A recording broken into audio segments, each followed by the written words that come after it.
let's just go ahead and call the Planning and Zoning Committee meeting to order. Is there a motion to adopt the agenda? Motion. Is there a second? Mr. Rivers? Second. Okay, any discussion? All in favor? Okay, then we need a motion to approve the minutes from last time, and I think Todd and I were the only two here, so we probably need to cover this one. I'll make a motion. I'll second. Any discussion? I thought everything looked fine.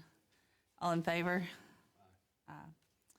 Okay, now unfinished business, we're continuing to look at the establishment of mobile home parks and subdivisions. And with that, we have Derek here with us from Codes, and we're going to go through well, it's going to be a process, because after the last meeting, we asked him to go back and look at things that he would recommend that we change. And then, once he looks at it, we'll look at it together, and then we can make a motion back to council as to what we'd like to do with it. But we just need to get started on what you see we need to change, and then talk about those. And we'll just go for as long as we can and see how it works. Okay. Really don't know where to start on what's the first page? The first page is the 2024 proposed manufactured home amendments. Manufactured home. Yeah. Do you have one up there to go by? Because I will go over there. I've beside Mary. got my book. Okay, because I don't mind sitting beside Mary and sharing or whatever we Okay. need to do. Okay. I'm fine. As you can see on the first page, it refers to this ordinance as mobile homes. They've changed the wording now, and they would prefer us to use manufactured homes. So I've gone through and highlighted all those words, and I've got those changed. I don't have them changed. I've got them in my notes. But that's something that we need to do.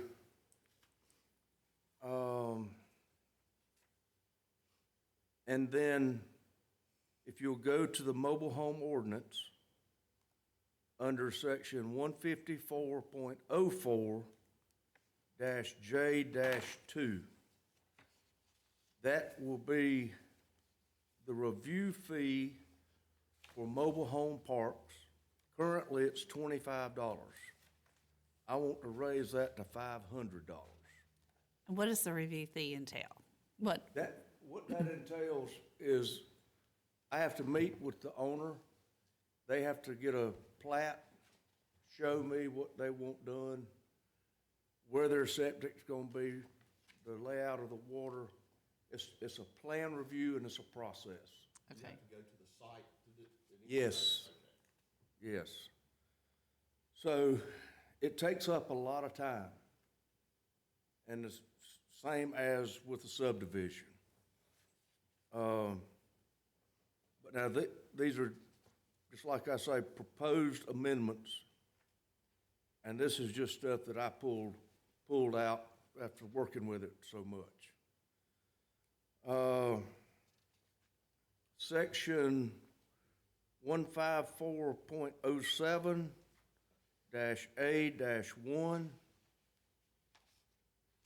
A few years ago, we went back in a mobile home park and changed it from 2 acres to 4 acres. We just need to get that verbiage changed in this legal document.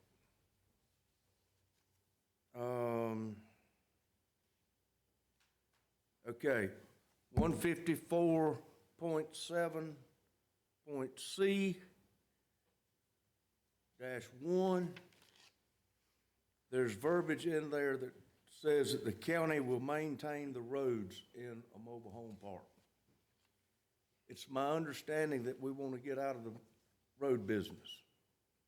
So if that is true, then we need to remove that verbiage that says the county will maintain the roads.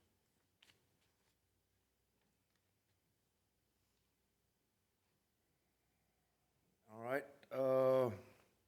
154.08-B. We need to change, and there's several places in this ordinance that talks about the square footage of a lot for a mobile home. Our old square footage was 8,000 square feet per mobile home. I would like to recommend going to 10,000 square feet per mobile home.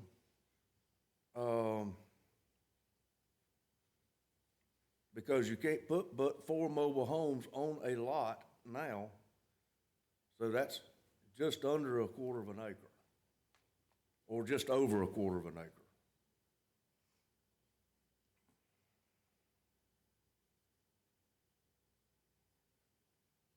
Okay, 154.08-D. Minimum clearance will be changed from 15 to 20 feet. Let me look that up. 154.08-D. Okay. In here it says, there shall be a minimum distance of 15 feet between the mobile home or any building or structure and the abutting park roadway. I'd like to just add 5 more feet in there for nothing more than fire service. Mhm.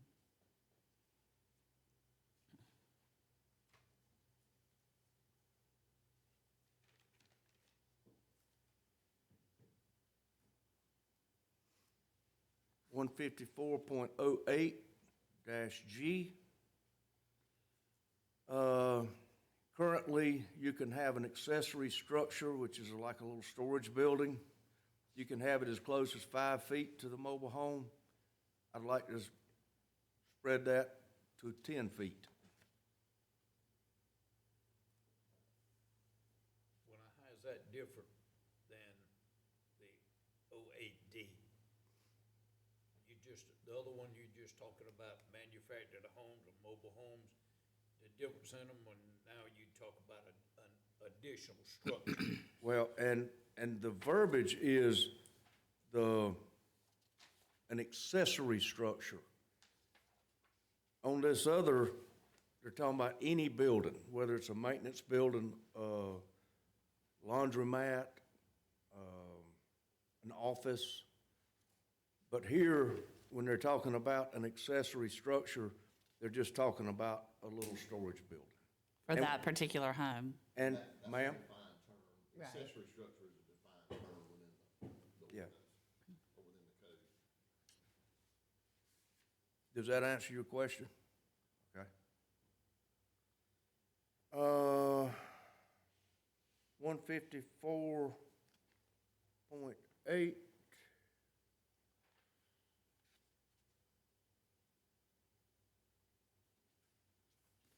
-J. Currently, it says that it's the responsibility of the owner,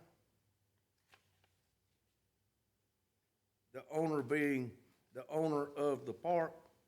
I say it should be the developer/owner.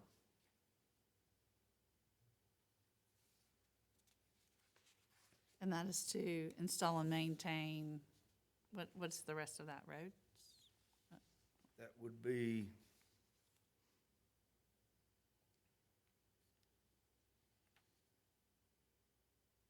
that they maintain all street signs on privately maintained roads in the park.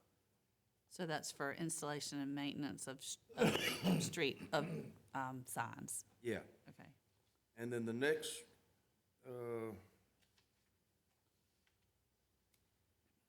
on K, it says that the park owner is responsible to tie down the mobile homes. The park owner can't do that. You got to have a licensed contractor to do that. And so I want to add licensed contractor to that.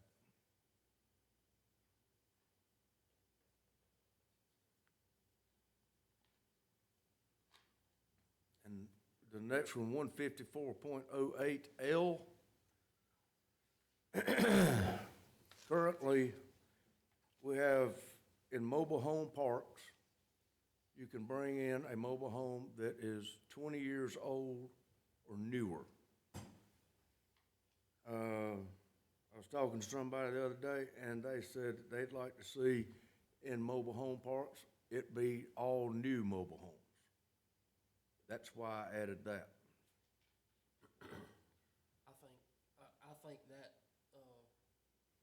just to hint on, or just to add a little bit to that, as far as the mobile home parks, I think that it would be advantageous to do something with new mobile homes instead of the used mobile homes, but this still shouldn't encroach on if somebody has a family member that wants to put a mobile home at their house, that wouldn't interfere with them, or if somebody was gonna put a used mobile home. But my theory behind it would be, if somebody's gonna come in and put the investment into a mobile home park, to me, they would be much more likely to maintain it and make it be a nice place for people to live if they had new mobile homes instead of just bringing whatever they could bring in and patching them up.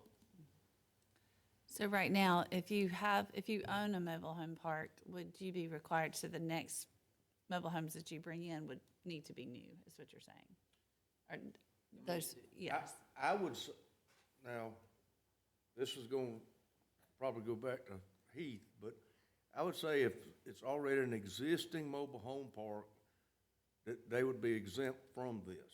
I guess that was It'd my be question. Would grandfathered they be in. grandfathered in? It would be new mobile home parks, okay. Would the park be grandfathered in, or the existing mobile homes be grandfathered? Well, that was my question, I just didn't articulate that They very bring well. in, if we're going, is there a way to write that where, yes, your existing mobile home park is fine, but if you bring in additional mobile homes, they have to meet these requirements now?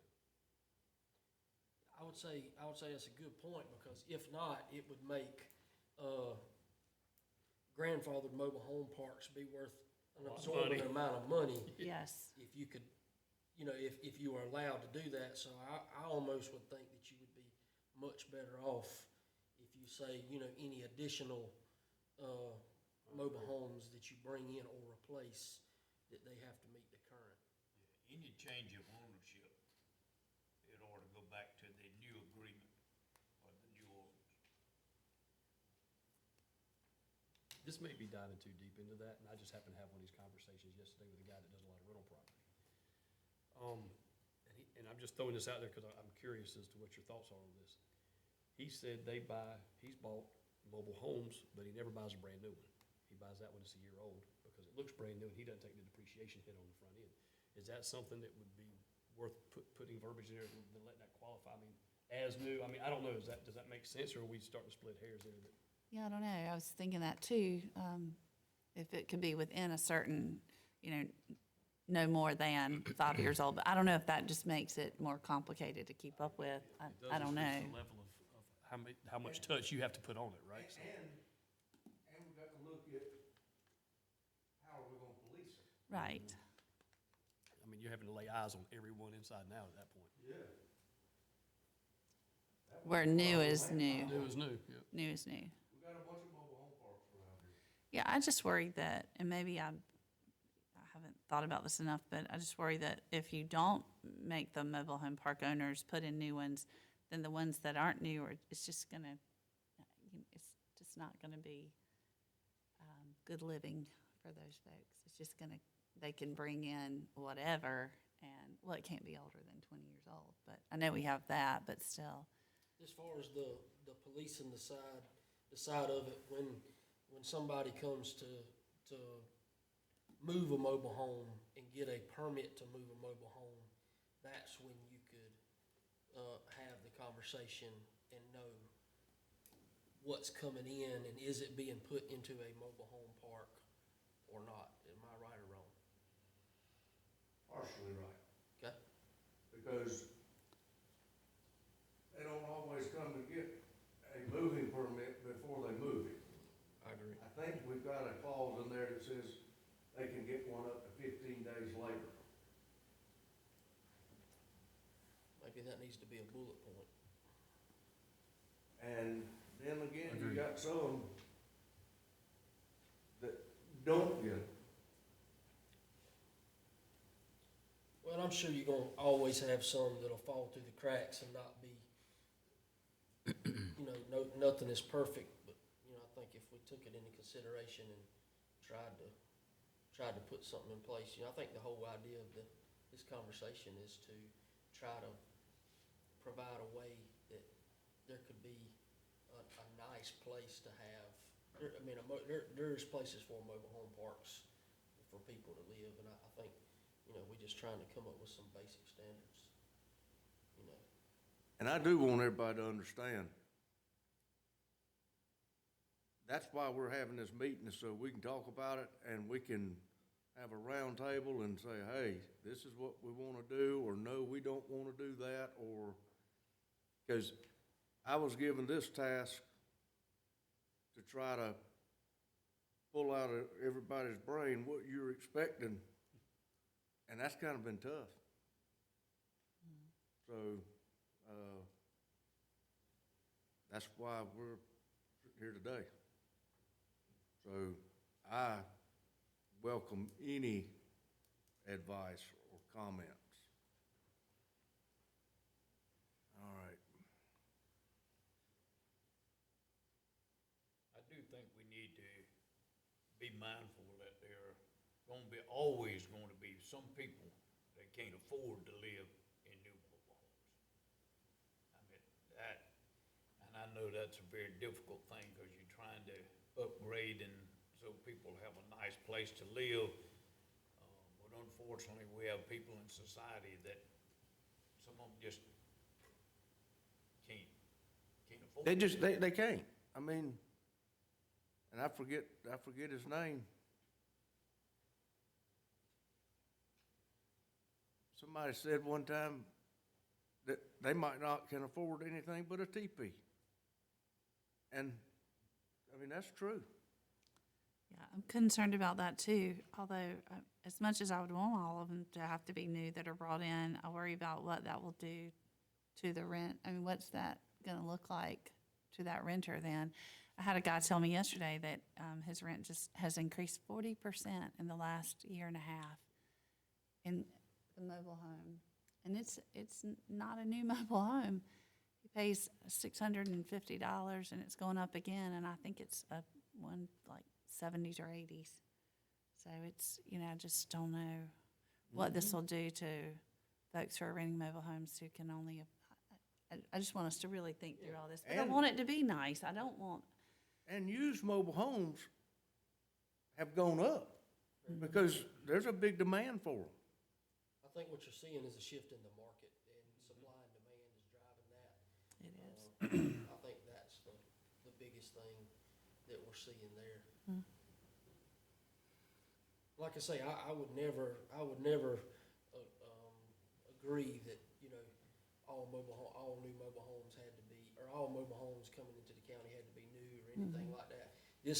To me, this has absolutely nothing to do with individual ownership or anything associated with that Right. at all. My mindset is this is for the actual larger scale mobile home parks, bring investment in, create a nice place for people to live, but still not have to pay $1,600 a month. Sure. Like some new townhomes in Paisley that we're seeing right now.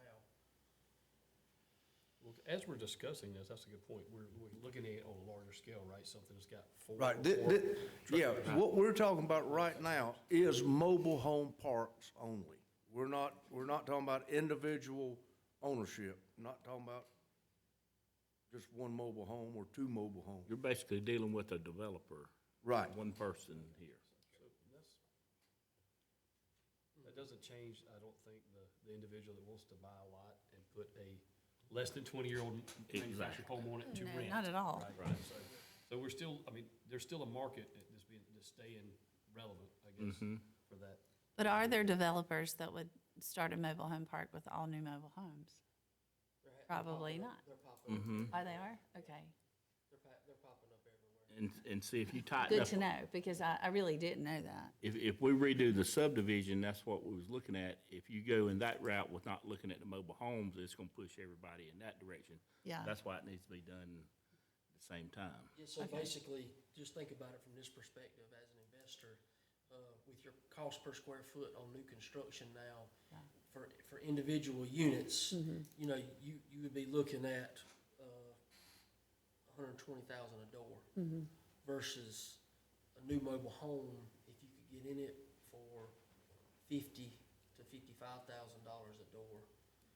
That's the reason why people are going that route, because it's fast and it's advantageous for their return on investment. And 4 on 1 parcel, right? Do what? 4 on 1 parcel. 4 on 2 acres, 4 on 4 acres. You gotta have 4 acres to have a mobile home park. Okay. Can't have a mobile home park on 2. But only a quarter of an acre per, or a little less than a quarter of an acre per mobile home, right? 10,000 square feet Yeah. per mobile home. Okay. So theoretically, if under perfect ideal circumstances, if you could meet the requirements for DHEC for septic service, as far as the area it takes for a septic system, the mobile home and all the setbacks, you could theoretically have around 3.5 to 4 per acre. But Yeah, that's what I was perfect. trying to That's say. Perfect scenario. Right. Which is not gonna happen because the size of septic systems today has increased a lot, so you got to allow for those footprints. Yeah, that's what I was trying to say, 4 per, And- but it's, And I do have, there's one section in here that says that no drain lines can exit that 10,000 square feet. They've got to stay within the That's good. boundary of that property. Yeah. Because right now, we get calls all the time. Somebody digging in their yard and they hit a field line. And they say, why'd you allow this? I didn't. That's DHEC. so what is the cost of a new mobile home? I have real estate clients who buy mobile homes, but most of them are double wides or more, and they're substantially more than $50,000. I haven't seen one less than 80, Okay, that's what I was On thinking. a double wide or a single wide? single wide. That's what, There's single wides, you can, if you buy them in volume, it's a different scenario. If you buy them one-offs, there's a lot more margin in it, but if you go and buy 10, okay. it's a different discussion. Because I do want developers to be able to afford to do this, because there is a need for this type of housing. I just want to make sure that we're not making it too hard or too, I just want to make sure that if that's the case, then I can see that a developer. They're anywhere from 50 to 280,000. Yeah, Each one of those units have to have a perk test. yeah, And they can't have a group septic system either, Right. they have to have individual. Each one has to have their own septic and power. Now, they can do group water, Yeah.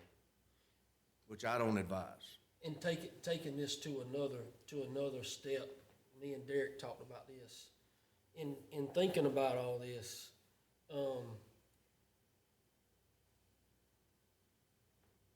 from an investment side, if there's a way somebody could skate through this and get something done, and everything isn't on each individual piece of property, they could sell it to somebody else and they could try to go in and subdivide and sell people individual things off of this road.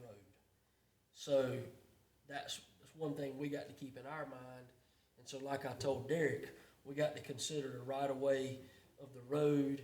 We got to take all that into consideration, because if it changes hands a couple times, next thing you know, somebody will subdivide and need to make sure we got everything in place, that if they decide to do that, that everybody's covered. That's why no group septic systems, things like that. In the water, somebody could always tap into the line, in the water line and get a new tap. But as far as the sewer and all that, I think it's important to keep in mind that they all need their own everything, because that will come up. at some point. That's a good point. I've got one I'm dealing with right now. That, she's tough. All right. Oh, that, my next item was talking about the field lines. Yeah. And this is a question, under 154.15. Should we require a fire hydrant at the entrance to mobile home parks? Now, I understand that we don't have water everywhere in the county. And if there's not ample water to have a fire hydrant, then do we require them to put a tank to have plenty of water? It's just an idea. I want to throw that out there because so many times these fire departments, they go to fight fire at a mobile home park and there's no water anywhere. They have to go get it out of a pond, or closest hydrant might be a mile away. I don't know how far that hydrants, are there areas where they have to go a couple of miles to get water? Okay. What do you So, think about that, Ms. Rivers? Yes, there are plenty of areas that you have to go more than a mile to get adequate water. What are your thoughts on, should fire hydrants be required or the tank put in? They need to be required. Everybody needs fire protection. and it might make a difference in their insurance. I was thinking the same Make a thing. big difference in their insurance. Yeah. So basically, you would need to put something in the ordinance that would say during the plan review that within a certain distance of the proposed mobile home park, a fire hydrant. Shall be located. Or a tank, if, is that, All right, and that's a good point. If there's not alligator rule water or Chesterfield County rule water, if they don't have a line out there, do we require them to put a tank up and dig a well and keep that tank full? And then what size tank? yeah. Well, that will encourage Then them is to, the tank gonna have to be covered? If then you, if not, you sure enough got some Liability, for sure. I almost know, I almost wanna say that might be an area that we probably don't wanna go dive off into, because there's so many situations that can't be predicted or policed or whatever, because they could go put a tank out there, and who's gonna go and make sure the tank's full? Yeah, that's And- another level of and all that. having to, I would almost think that it might be advantageous to use the distance requirement. And if it don't meet the distance requirement, plan accordingly, then that property isn't gonna work for. See, if it's just, that's kinda like at my house. I mean, it's a hike to the first hydrant at my house. If I didn't have the pond in the backyard,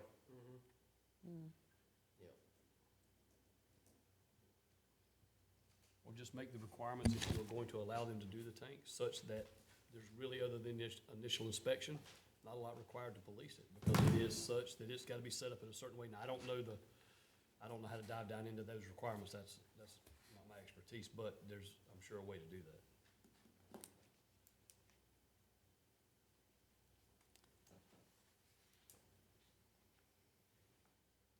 You could always put, I mean, 'cause there ain't always been fire hydrants, and they're able to pull water out of ponds. So you could put it in there that whoever's fire district it's in, that there could be a variance if the fire chief, says that it wouldn't be a problem for them to be able to fight the fire there, then, you know, that could be a variance. So would you say maybe leave it up to the fire chief of that district? Or if it, If there's not a, if there's not a hydrant there. there's not a hydrant there, let them be an alternative. Because each mobile home park, we do have to get the fire chief of that fire district involved. All right, under park plan approval, there's the verbiage there, change the renew fee from 25 to 500. Then park design standards, it addresses the 2 acres to the 4 acres. Setback, change from 25 feet to 30 feet on the front property line. Change from 15 feet to 25 feet on the rear and side property line. And number 8, we would be adding the park office, the laundromat, and the maintenance building should be handicap accessible.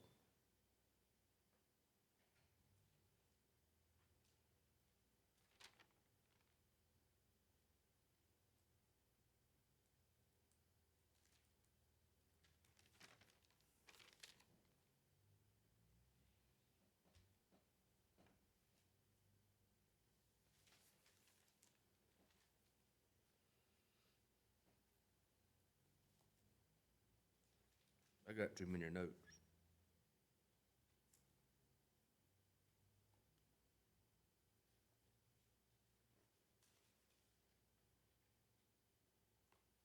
Okay.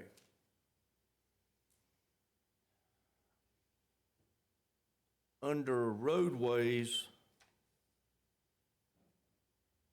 in mobile home parks.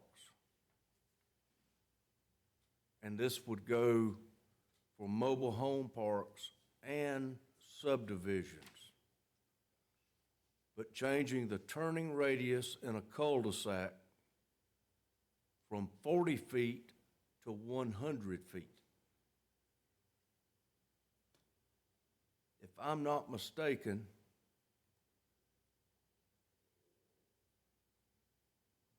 at Eagle Crest, I think those are 50 feet. And fire trucks are still gonna have to do a 3-point turn on that. That's why I looked it up. Well, no, Sandy sent it to us. That they're now requesting a 100-foot turning radius in a cul-de-sac.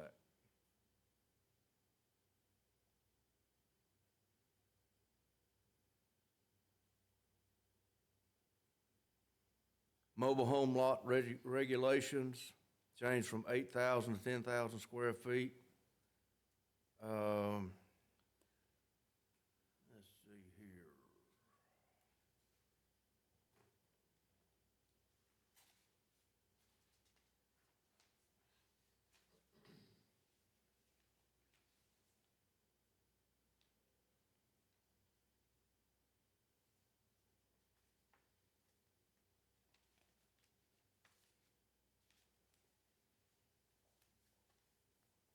And a lot of this is repetitive, but I'm just trying to get everything to marry up together.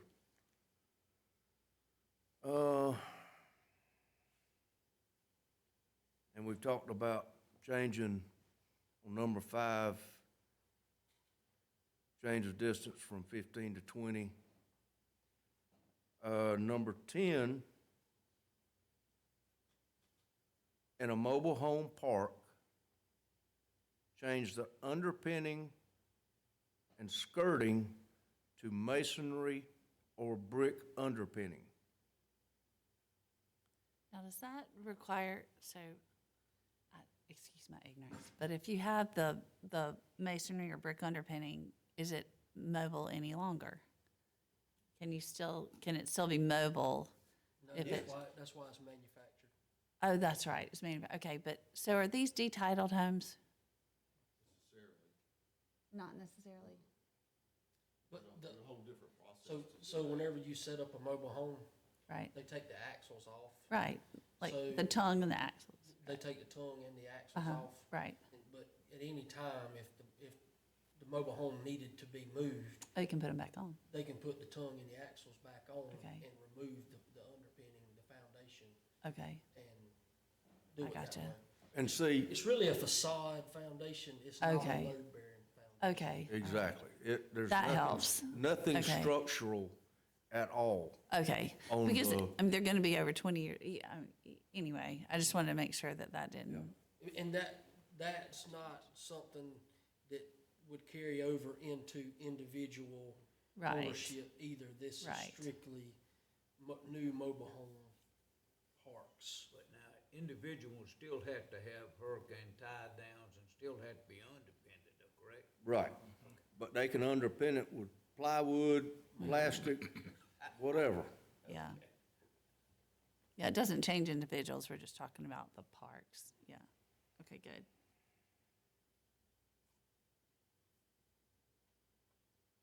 Okay, so are we in agreement for new mobile home parks to have new homes in it?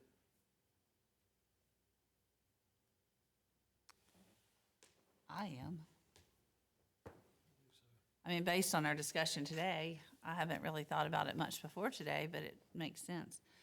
Tell me, just with rolling years, what is that? Ma'am? With rolling years? Okay, what that would mean is if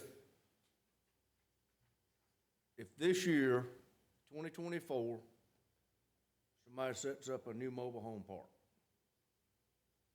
but they don't get all the homes in there this year, well, then next year, they'll have to put a 2025 Right, okay, in. that's what I thought, yeah. Yeah. Mhm.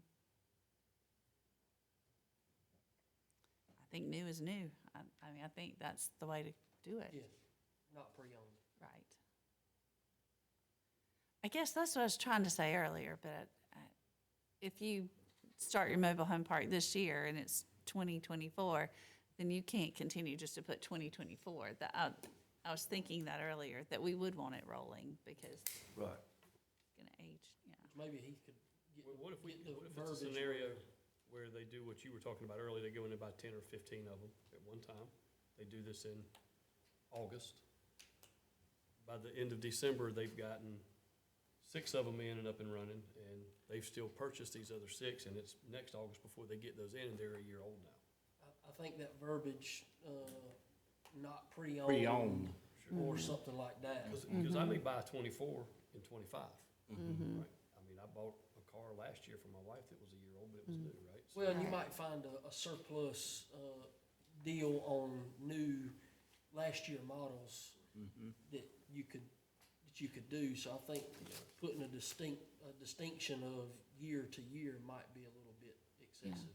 So I agree.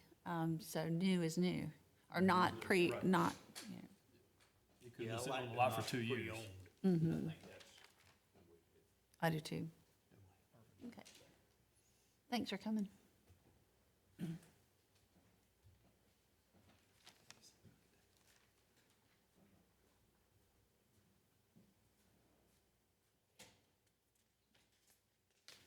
So technically, if you found a surplus there, you wouldn't, but not pre-owned, 15 years old, as long as they're not pre-owned, you wouldn't do that. I know, okay. Yeah, they don't exist. I don't think so either, but, okay. Just for clarity, are they there It may somewhere? not exist, but I promise you, if we don't address it, it will pop up. And It will pop up. if somebody can do it, they'll try it. Yeah, I mean, that's just bottom line.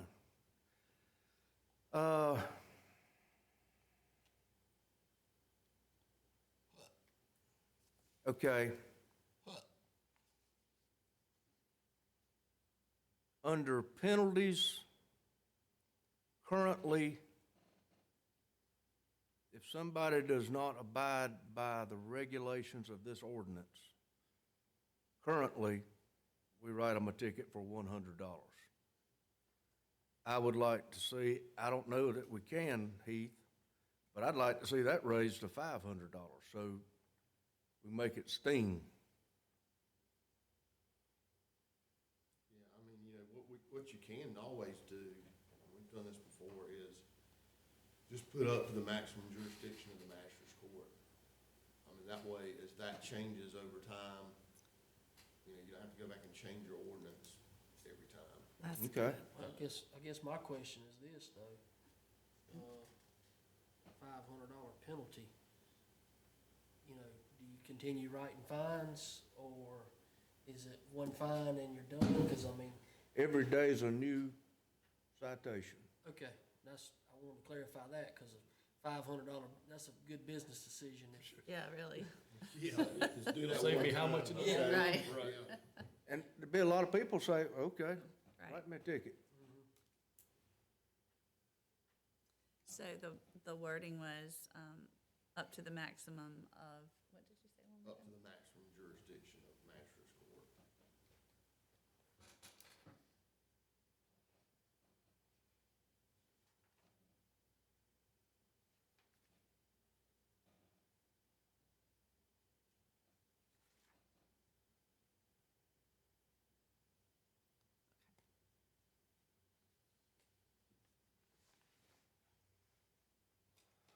All right, in the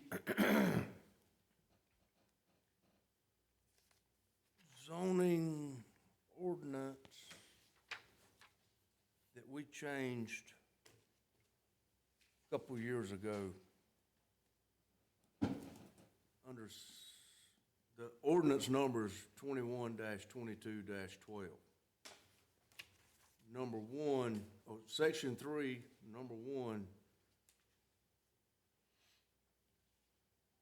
I'd like to see us change that frontage from 125 to 150 feet.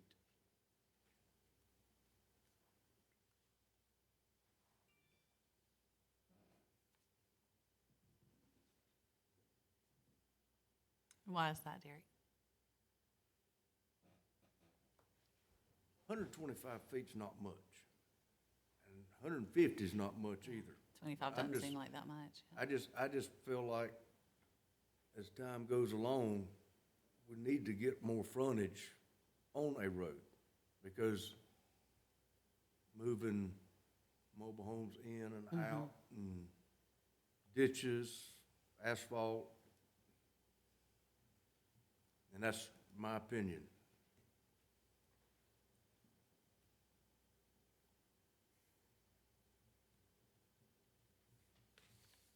If you got a 66-foot right-of-way, that you got to account for, that leaves you 84 feet, in a perfect scenario with the 150 foot. So that's not a lot of room for, Signage, that kind of stuff. that. Is it If they enough want- room? If they want to put mobile homes on the front side, you know, that's, I think that road frontage sounds reasonable. Okay. I guess I was asking, you don't need more than that. That's enough. Okay. That, maybe that'll give the neighbors a little bit more buffer also.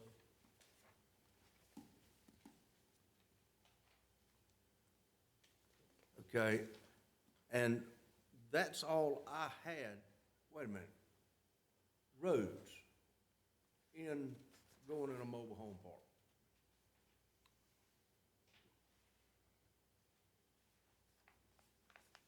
Do y'all want to consider having the owners / developers pave those roads going into a mobile home park? I'll be honest with you, I think that it would be a good trade-off, if they're gonna put in new mobile homes and do masonry foundation, if they have a gravel-type surface road, that would be an initiative to put better homes in, and that would be the trade-off, because we're not gonna maintain it anyway. So, but I also think to take this conversation to the next level is that just for that protection, you know, we can say 50 foot on the right of way, but if thinking down the road that somebody would try to subdivide it, every piece of property is gonna be different. Some of them can get away with curb and gutter versus the other. If somebody tried to subdivide it, I think it would be crazy to go less than 66 feet on the requirement. That way, if somebody does decide that they're gonna do something later down the road, they wouldn't be out of room.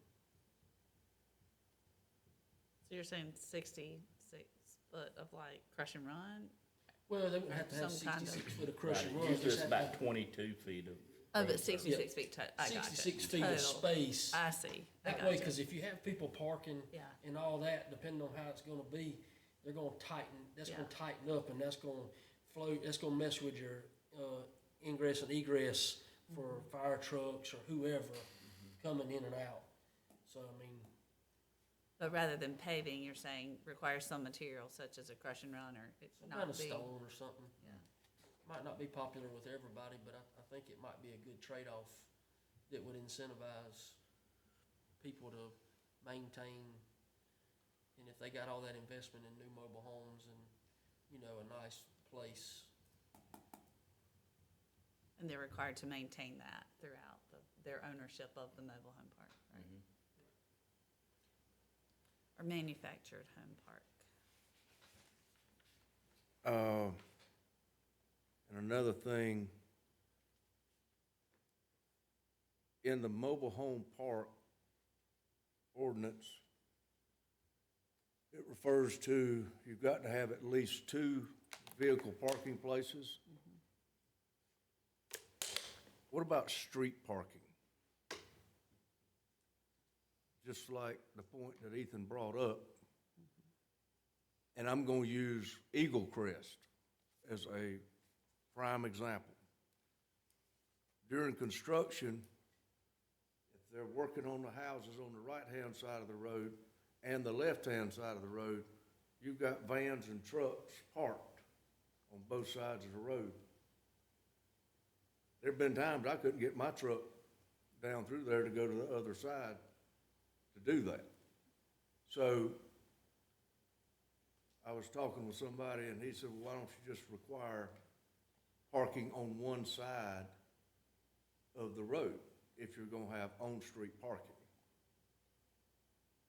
And that's just something to throw out.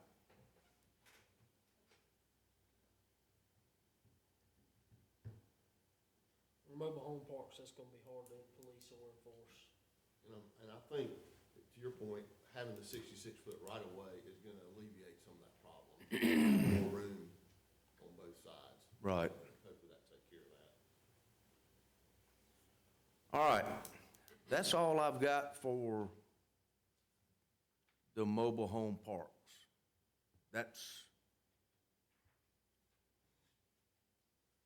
We can definitely add or delete whatever y'all want to, but that's all I could come up with. Just to bring up one thing that I saw on there about the review fee. You might wanna think about the possibility of prorating the fee based off of the number of prospective units. For the simple fact of, if somebody comes in and wants to do 10 mobile homes versus somebody coming in to do 100, I would say you wouldn't wanna do 100 mobile home park for $500. So I might would give that some thought. I don't know. Could you do it based on per home? So you gotta do it per home. Yeah. Yeah. And what would be fair per unit? Yeah.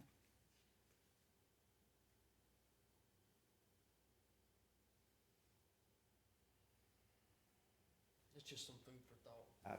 I like that. Yeah, me too. Because just like up there at Ryan Homes, talking about 1,100 houses. And if we're gonna charge $500 to look at those plans, that's tough. Any more about mobile home parks? You think $75 a unit's unreasonable?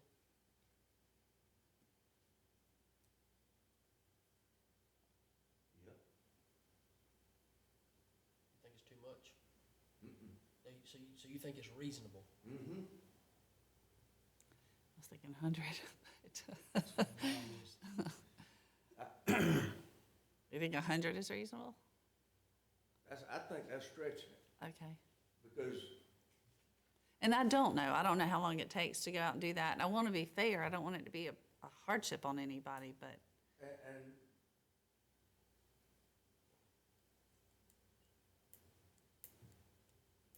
it's easy to do 10 mobile homes okay. in a park. I mean, easy. So at $75, that would be $750, 10. For 10, yeah. And it's gonna take some time. I mean, it's not like I can just ride out there and say, oh, it looks good. So it's easy, but it takes time. So it's worth more than 25, but maybe not 100. So if we said 75, that's fair. Okay. And then if somebody wanted to do a 30 unit, you know, you'd still be looking at $2,400 or something like that. And $2,400 on a $1.5 million Yeah. project is Right. Okay.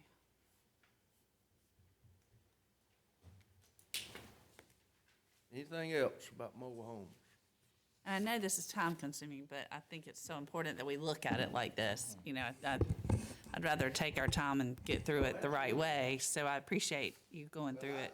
I told Tim, I said, please, this is a rough draft. And just like I said, and I want to try to be smart, but I didn't know exactly what kind of changes y'all were looking at making. So these I don't are- know that we did either, to be honest. I think we're just trying to flesh it out and make sure that we know what we have in place and we know That's why where I we're gave you going. Such a big packet, because that is the mobile home park ordinance. That's our zoning, building codes, yeah, that's all of it. So you've got something that you can read over, and if you see something you wanna change, now's the time to do it. But currently, after going through it yourself, these are your recommendations, what we've gone through. I think it was an hour well spent. Thank you. Now we're gonna go to land development. I haven't, 10 more hours. let's see, I was gonna say, it's 10 o'clock. So,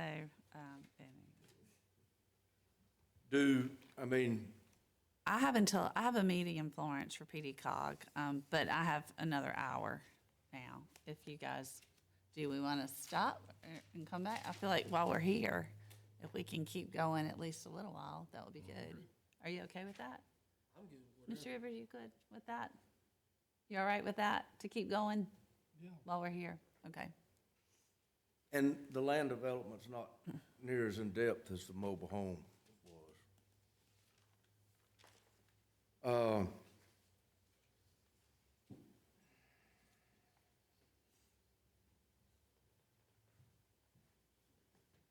Does anybody need to go to the restroom or anything? I should have asked, sorry. We can wait. I do. Okay, well, why don't we take 5 minutes? Perfect. That'll be good.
So we are back from break, and we have a few more things to go through, and this is just the subdivision proposed amendments. All right. This is kind of like the mobile home ordinance. We need to change some verbiage throughout the entire chapter. From clerk of court to the register of deeds. That's where everything gets recorded. And then, under that 155.004, there's verbiage in there that says, "No street or public way or land shall be accepted or maintained by the county." Do we need to take that out? Or, I mean, or we gonna, because what they're talking about, no street or public way shall be maintained after the county accepts it. I mean, yeah, until the county accepts it.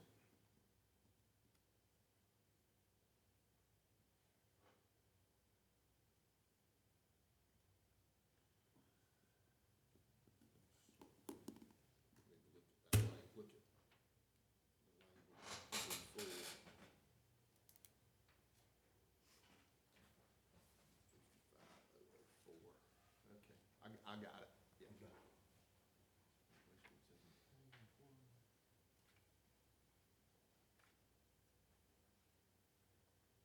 I mean, that's a decision that the committee and council are gonna have to make. I mean, in other words, you're asking. Sorry, Cody. In other words, you're asking, is the county just going to not accept any more roads, period, at all? That would be the effect of taking that out. Right. Yep. I mean, again, I think that's something that the committee's got to think about and deal with. I mean, as it stands now, the county will accept them if they meet essentially DOT requirements. So.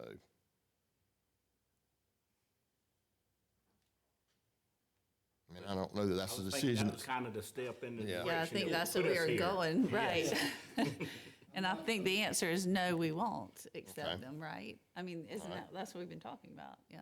I'm not on the committee, but I know that financially the county can't afford to Right. take on any more burden. I think it was kind of the catalyst that started all of this to begin with, so. Okay, so do we need to put verbiage in here that says the county will no longer be accepting any roads in the county system?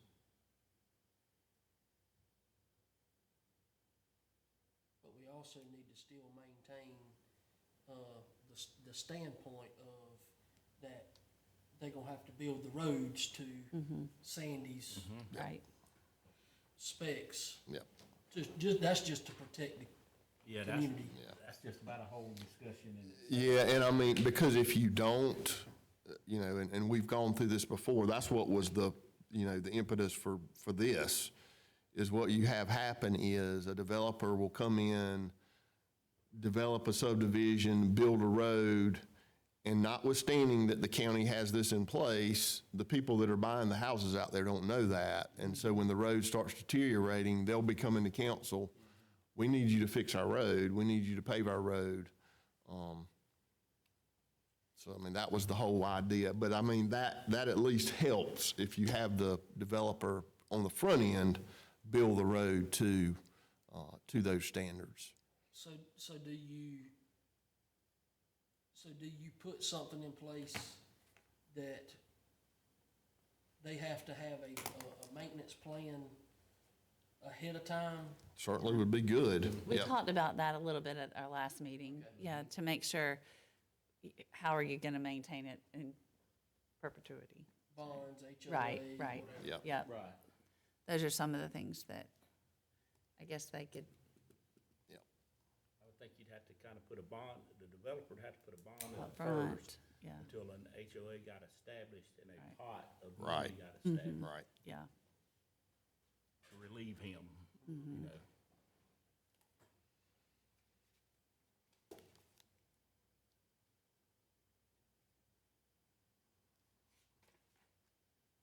Does that need to be in this part, or that's somewhere else? I know it needs to be in here. I just don't know at which location. Legal counsel. I mean, we'll have to look. I mean, we'll have to Okay. figure out where exactly that needs to go. There may be a number of places that we're gonna have to make changes if we make that change Right. to not accept any additional roads. And then, under procedures, again, change clerk of court to deeds and register of deeds. There's a couple of places there. Then, under 155.022, the filing fee for the plat submission is currently $50 non-refundable. At a minimum, we should raise that to 500, or put number of. Per lot? units. Yeah. So this, the preliminary plat, that is what you're using for the terminology for a plan review?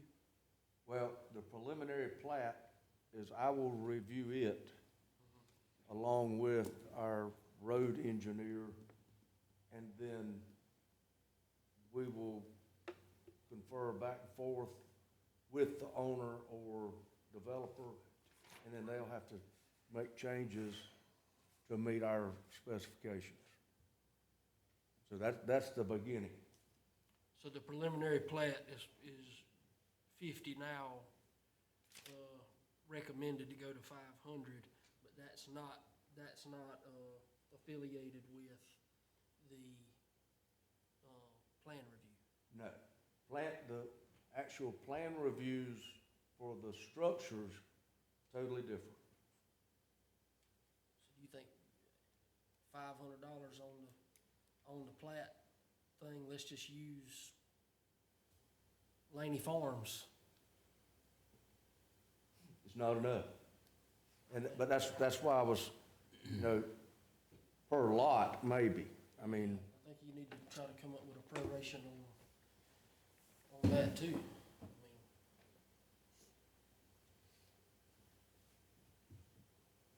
Do you do it with a per home site with a minimum of, or?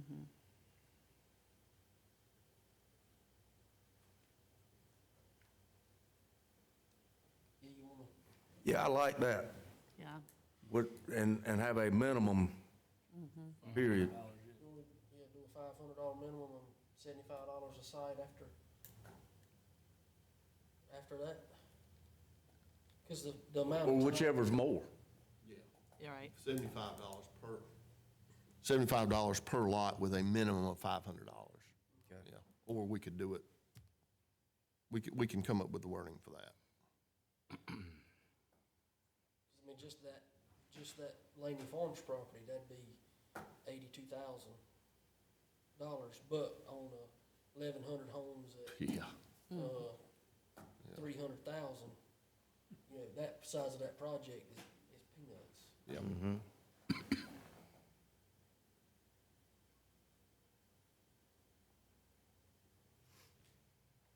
Okay.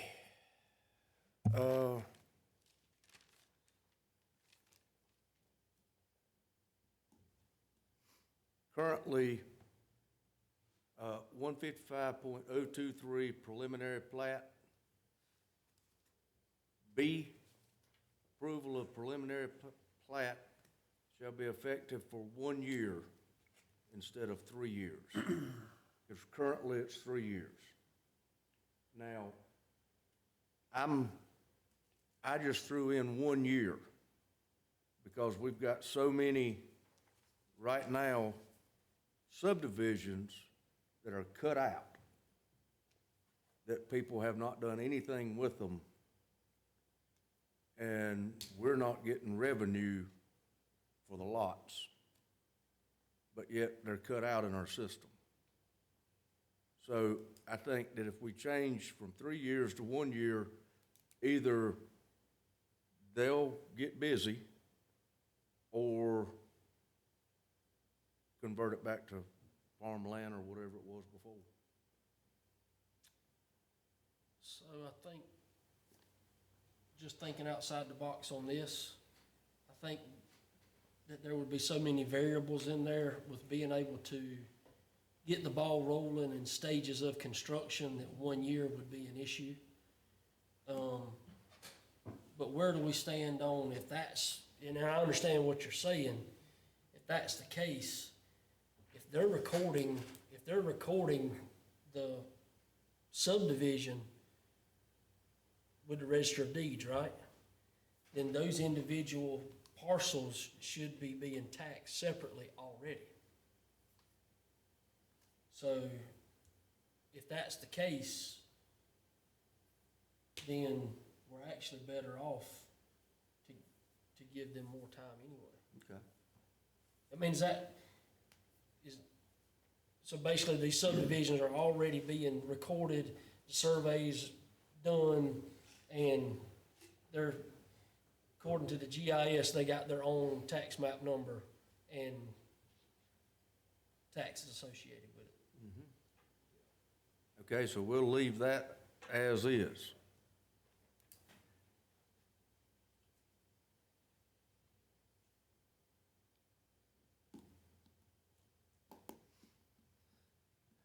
Again, final plat, 155.24B, clerk of court changed to Register of Deeds.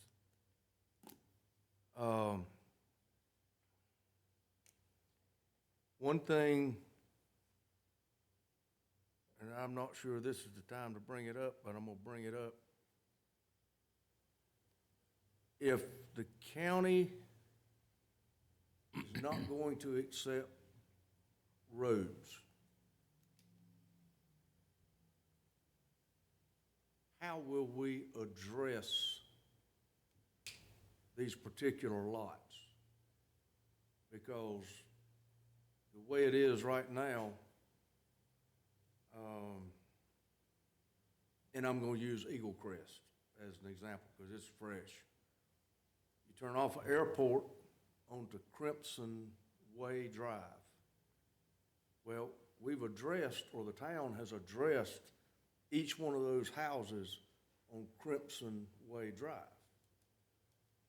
If we don't accept those roads, then we have to address at Airport Road. So if you have 200 or 300 homes, then you're gonna have 200 or 300 mailboxes out on the side of Airport Road, or something, because, and then we have to be able to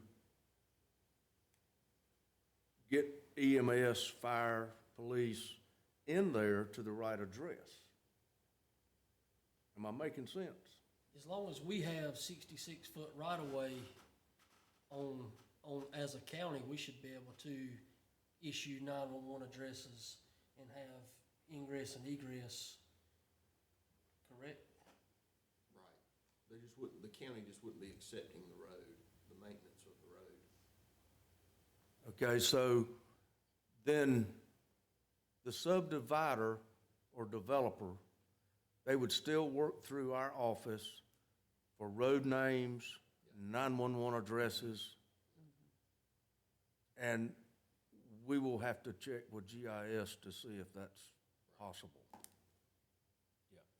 And where this was put in place, and while we've stuck to it, is these little driveways, you called it. People insisted on getting their address, and they wanna name it what they wanna name it. That's where that actually came from, but this falling within your office, I think we'd still be able to control it. Okay. Only thing that should change is the perpetual care and maintenance. Right, of the road Okay. itself. Okay.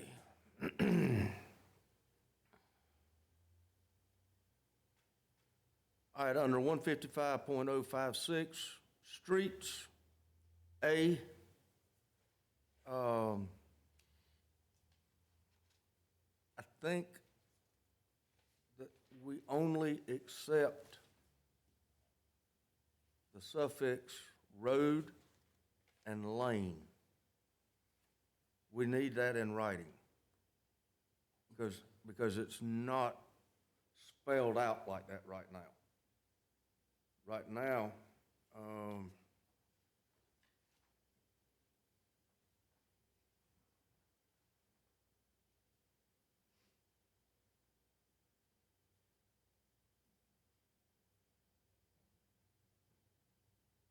avenue, boulevard, driveway, place, court is what's in here right now, And why do we only, if I'm reading it right.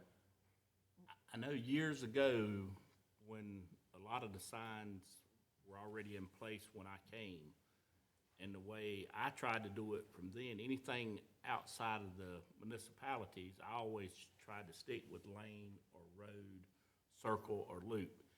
Leave what I call the fancy drives, streets and all that for the municipalities and all. It I made it see. a lot simpler. 911, you know, a lot of them got in place before. When you hear lane, you know that's out in the dead end. county. oh, I mean, okay, but a road goes from one name road to another name road.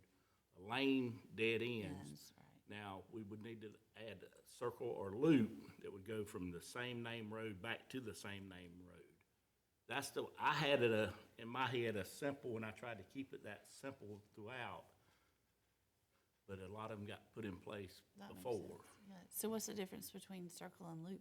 It's the same thing, and y'all could drop one of them, whichever one you prefer, would make it even simpler. If you'd rather the county to stay loop, I mean, it just keeps you, it helps in the 911 system also.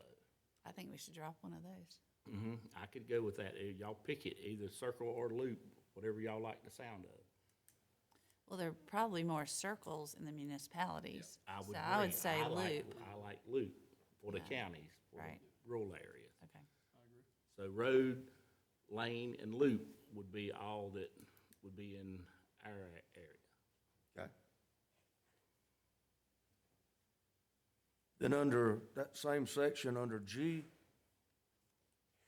instead of the verbiage saying standards of the county road policy, we just need to say standards of SCOD policy. And then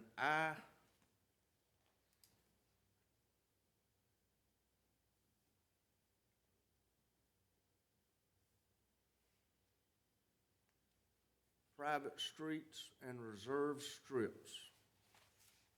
There shall be no private streets platted in any subdivision. I don't exactly understand that. And my recommendation would be to delete that part. So basically, in a subdivision, what you're saying exists right now is they could have a long driveway and name their private driveway that would show up on the GIS? I guess. That's why I say, I really don't understand the meaning of that. That would be the only interpretation I could. I think if it's affiliated as a recognizable named, street, then it should be subjected to the SCDOT standards. Or it's a driveway. Or it's a driveway that somebody was and named. And I if they mean, wanna put, Patterson Drive or whatever, Yeah. you know, their own little sign on their driveway, that's them. but it's not recognized with us, so you can amend it. Yeah. But that would Or not 911. be recorded on a plat? No. Okay.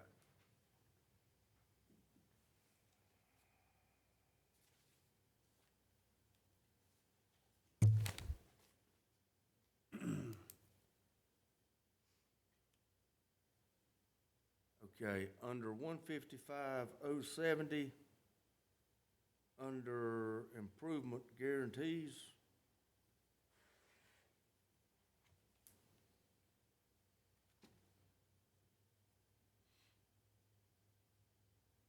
I feel like we need to, because currently, we count on PD cog, their engineer, on our roads. But that's not a guarantee, that's why we need to discuss that.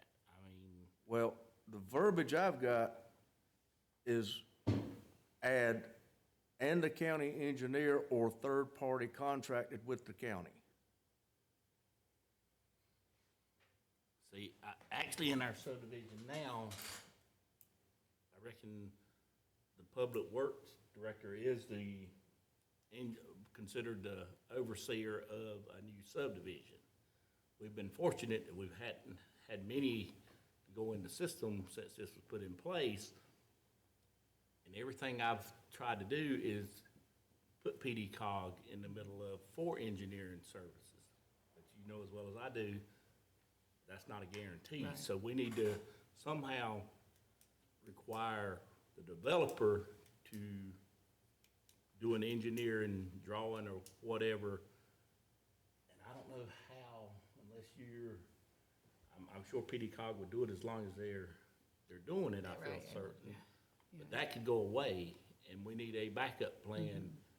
Okay, Is but, your office capable of reviewing a set of plans from Right. an engineer? right. Is what it And- boils down to. But they will still present an engineer drawing.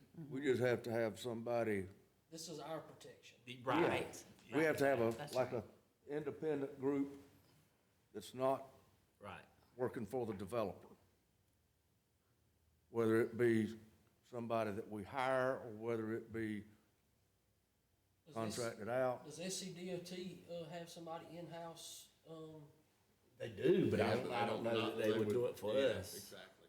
That would be great if they would. I mean, we need in case PD cog was not able to do this, we need a go-to. I think the county administrator should reach out to Representative Yao and ask him, is that something DOT could help us with? We can certainly ask the question. Just for a plan review. Yep. So do we need to change that wording that he has here? County That's something, engineer or let us do third-party some contracting? digging and see. Let me actually talk with, PD cog also, but I knew that was coming and I knew, What is the question for PD cog? will y'all review our plans? Continue to Continue to review review our plans. plans and, So I'm going to a cog meeting soon. I mean, I can right, see Sandy. Sandy would, What- and what- Joette. Wonder if PD cog, and I don't know how it works, this is just a total, question. Wonder if PD cog if they would agree to continue to do it, and if they chose to not do it anymore, would they give us a grace period or something where it would give us a chance to hire somebody or recruit somebody else to do Yeah, that's a it, good instead question. of just dropping us? Yeah, let's Yeah. just, I feel sure that they would, but I do Oh, think that yeah. the question needs to be asked. As Yeah. long as it's in place, I feel certain they'll continue to help us, Yeah. but Sandy was having to retire on us, I don't know what they would do. And she's been wonderful. She's so smart. Okay, under 155,071, this is just an idea that I want to throw out at you for your discussion to talk about.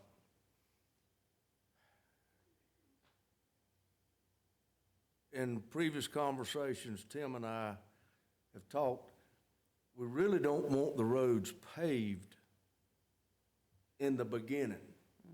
because you have all the heavy equipment running up and down paved roads, and they beat up the roads. But would you want to put a clause in there, something to the effect, subdivider shall not sell or rent any homes until all road improvements are completed? Now, That may be tough. I that, think so that's, too. I think we talked about that a little bit last time. I thought we had like a certain number of homes and then, that's what we You talked sell a lot about. of houses and they're still under construction, you Yeah. certainly don't wanna pave the roads in and they're already sold. No, Yeah, I think you could also see a economy shift, that you could see a glitch in the process of the construction phase, and, Take the wheels off of it temporarily. yeah, I think that could be a big stretch. Would there be a way to write it in where you had to have the roads to a certain level before you would issue COs? oh, that's a good idea. well, if they're going to sell the house, most of the time, we have to issue a CO so they can complete their financing. Because the lending institutions, most of the time, will not give them the money without a CO. construction.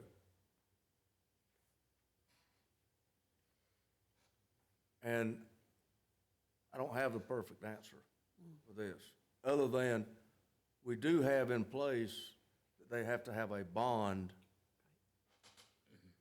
to guarantee that the road improvements will be done. There would be a way to write it where we had to have the road at least to a certain level, surely. I mean, if not paved, then That's what I was gonna say. There's probably a way we could word it where they would have to get it to, base material, compaction, all that. You know, right there, pre-base asphalt, to be able to get a CO issued. That way, theoretically, we could make sure that the bond amounts would cover having to pave, but everything else be signed off on. Everything has to be carved out, basically, and have basically an all-weather surface in place. Not saying pavement, but all-weather surface, crush and run or whatever, would allow them to pretty much go in there and let the people start selling homes in there. Yeah, Well, that's been the only complaint I've heard is, it's a lot to up front to asphalt it.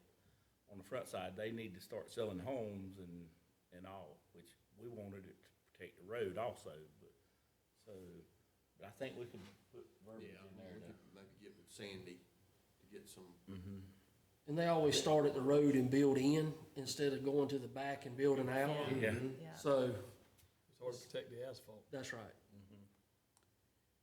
But I think we should be able to get them up to a certain point, like you say. I like what you were saying, though, just compaction, just shy of asphalt, then that track code doesn't tear it up, it has to go down.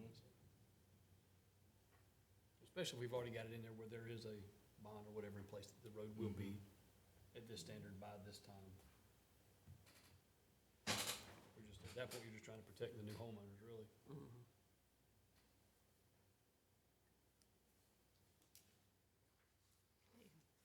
okay. That's fine. Under 155.999 penalty, need to change that from clerk of court to register of deeds. And then I've got here change the fine from 200 to 500, but I think we ought to go with that idea of, the same language. yep.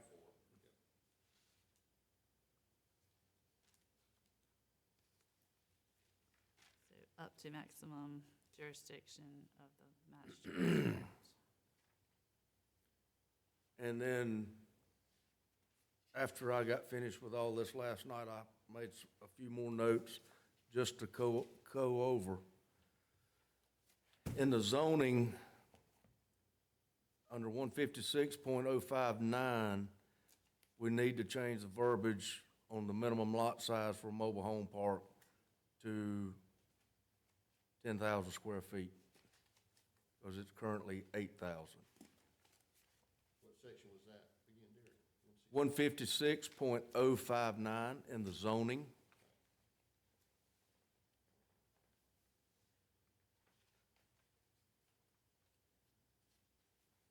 So that was on page 2 over here, but it also needs to be changed. Okay. And on page 161, the code number's 156.071. We need to add the verbiage subdivisions and mobile home parks to that section.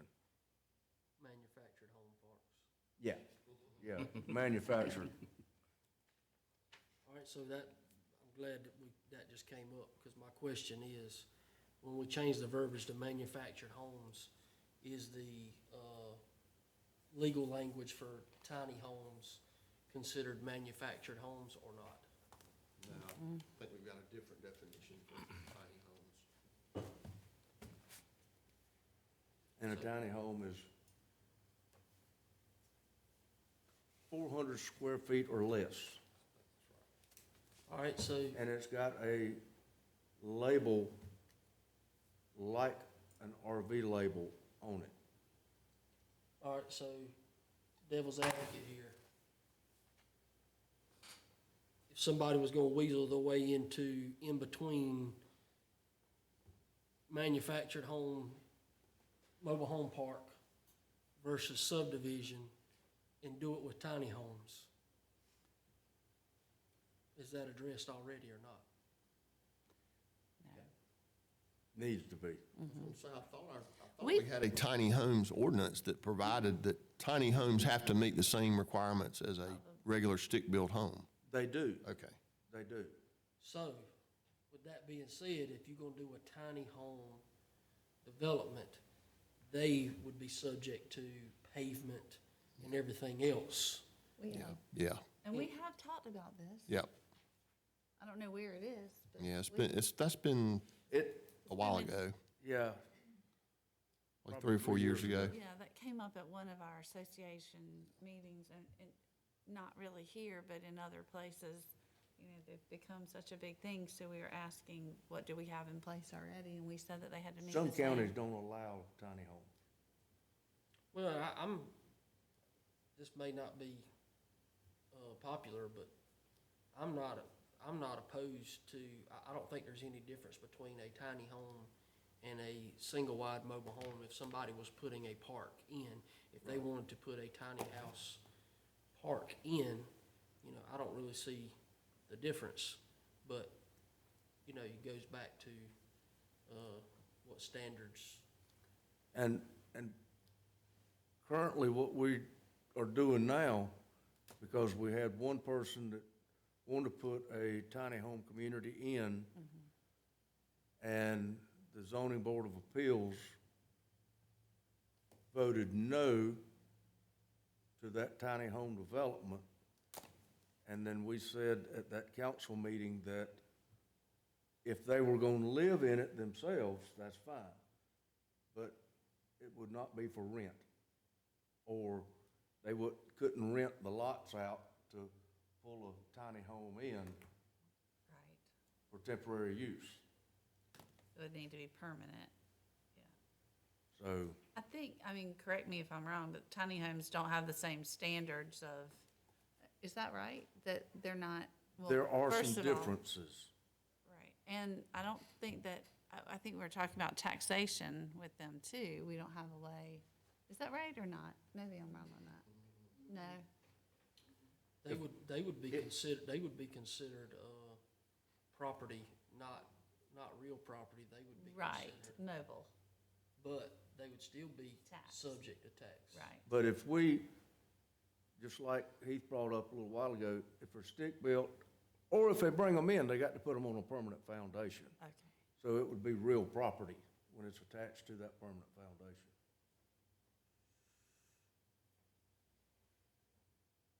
Is that right? Don't I think think so. so. No, it wouldn't be considered real property because it's, Mobile? It's still mobile. It's still a manufactured home. You know, it's got its own tax bill and everything, so unless it's detitled.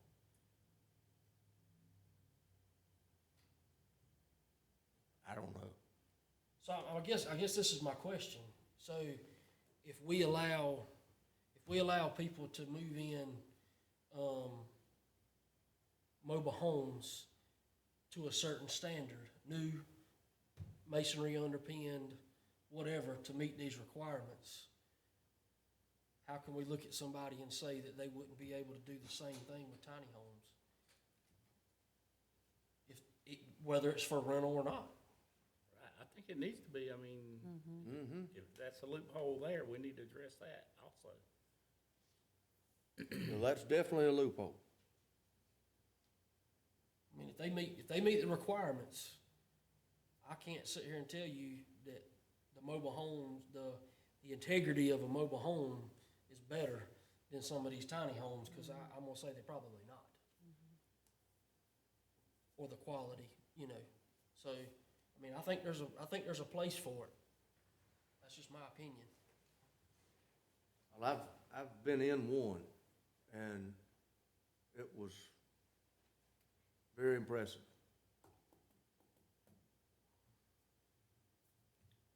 Well, I'm glad you brought that up. I'll dig into that before we finish this up and see what I can come up with. That'll be good.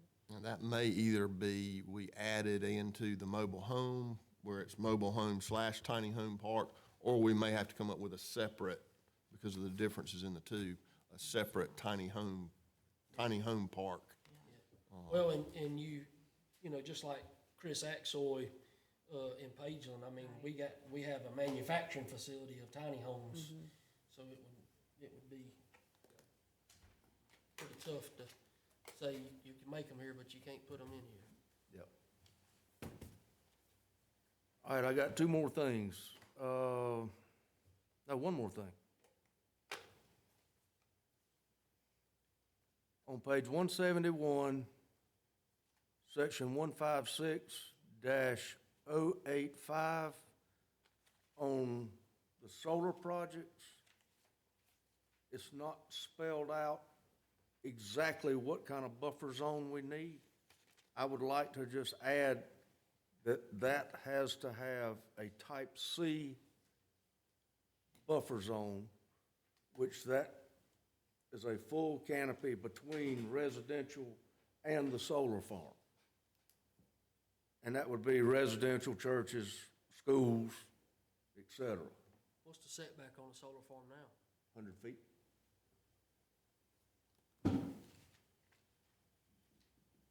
But then they would have to put that buffer zone in that 100 feet. And that would be a solid fence, or, Most of the time, it's plants. okay. And it's got different size. And in there, in the zoning, you'll see the section for buffer zones, and it's A, B, and C. Because RV parks are subject to the same thing. Yes. And you said to do B? Tell me that one more time. And back to that first one, or the 156.071, what that is in reference to is currently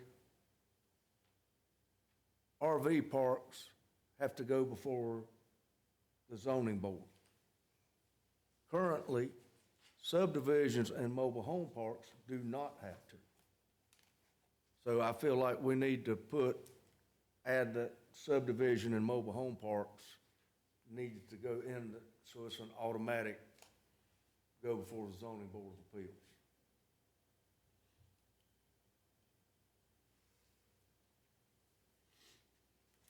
Which is what adding them to 156.071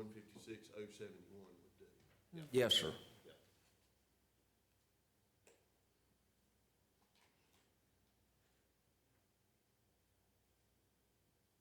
So you're gonna go back and check on the tiny homes and see how we need to add that in, so we don't have that loophole.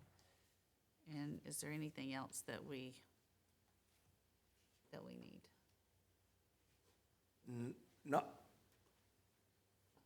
Not at this time.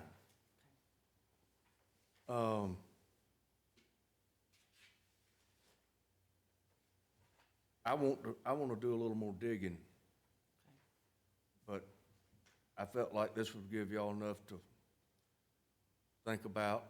You got some good reading material there, and I think y'all ought to get very familiar with that, because it would help me out. But that's all I've got.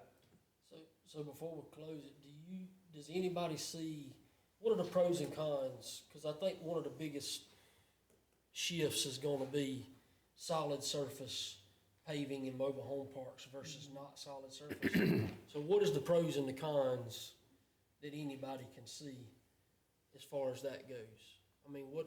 If you go with the solid surface, cost. If you go with, I'm going to just say crush and run, that is considered impervious, isn't that right?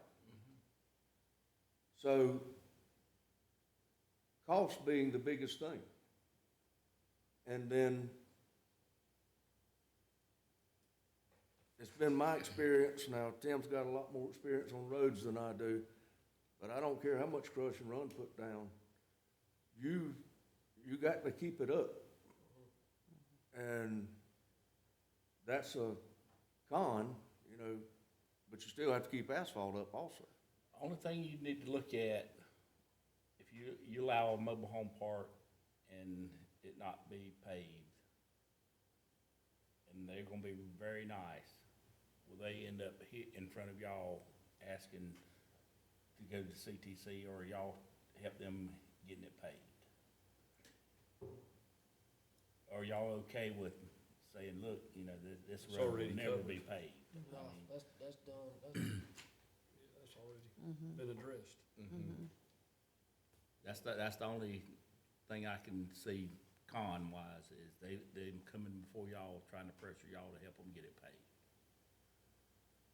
Cause it is a nice Yeah, place. no, I mean, that's their, my opinion, that's their choice, you know, that if they wanna pave it or whatever, I don't see how that should come back to CTC or anything else. I mean, we got county roads. Right. It's just hard, and also it's just hard for me to see us requiring asphalt when I live on a dirt road. I mean, rock's really nice, but I don't know, I think it's a trade-off. I think it would be a trade-off in my mind that would incentivize people to spend more of the money on the home and keeping it nice. I think the asphalt would be the deal breaker. It's just my opinion. Yeah, because, and the thing is back when they did the subdivision ordinance, when they added the part about paving the roads, it's been a long time since we've had a subdivision. And now, they're coming.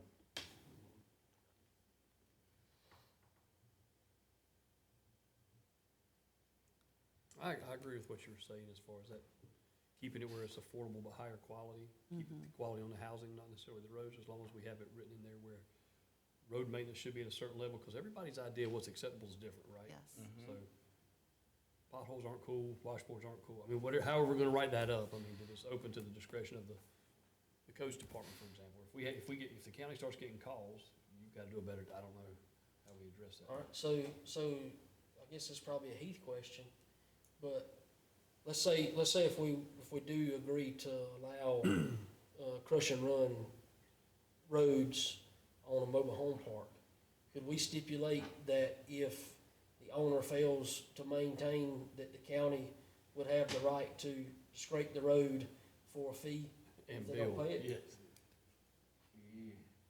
I mean, I know that's going off in the weeds, but I'm just Right, asking. That's putting us on private property. Yeah, I was gonna say, that's getting into a situation where I'd be worried that that would be the county taking on maintenance of the road. Okay, They just soon pay the fee as do it themselves You kind of can't thing. kinda undo that once you do it. Like I say, that opening a door throughout, if y'all gonna do it there, then by George, ours is not being taken care of. So should we require a bond for the roads going into a mobile home park? Well, I mean, you can require a bond, once it gets started. I don't know how difficult it would be to have basically a bond in perpetuity. I don't know if you'd be able to do that. The biggest thing is educating the homeowner that's fixing to purchase, that, look, you understand this is a private road, the county in no way can come in here. It's between you and the developer, this road deal. I mean, I don't know how to, on a real estate transaction, is there not a form, on something like that, could go through the closing attorneys that Could. would educate Yeah, it could. and say this is That's not a part bad of it? idea, yeah. Yeah. I do that with, homes in the historic district. Now it's on our real estate transaction, but before, when it was not, It- I wanted to make sure that they understood that that would be. material for that would be material, the big- I that would those think a big thing. stipulations, so I think that's a good idea. Is to make sure they're educated up front, what they're purchasing. And the stipulations that go along with it. Is every lawyer in the county gonna, jump up and down for one more paper? I wouldn't think so, given how many papers are involved now. One more. I don't think so. I think we got a lot to think about. So, Derek, you have your homework, we have our homework. Heath's gonna check on a couple of things. So we just need to let our council know that we're working on it, and then we'll come back and meet again and just go over it before we make a full recommendation to cancel. Is that right? Okay. Y'all All want right. to set another meeting for now, or let's get back with y'all? I want more than 2 weeks. Thank you for doing this. I know this was no easy task. You asked me that question. You said, now, is 2 weeks gonna be enough time? Boy, Barely. I did not know what I was getting into. Thank you for doing this. I know, like I said, I know it was Absolutely. not quick and it was not easy. Yeah, so, you need a month? March 27th is a Wednesday.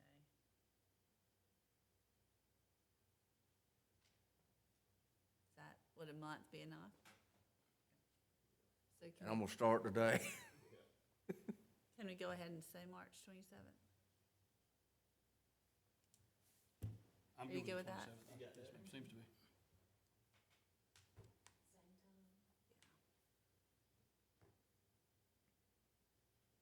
Okay. All right. Is there any other business? With no further business, I'll entertain a motion to adjourn. Motion. Second. Any discussion? All in favor? Aye.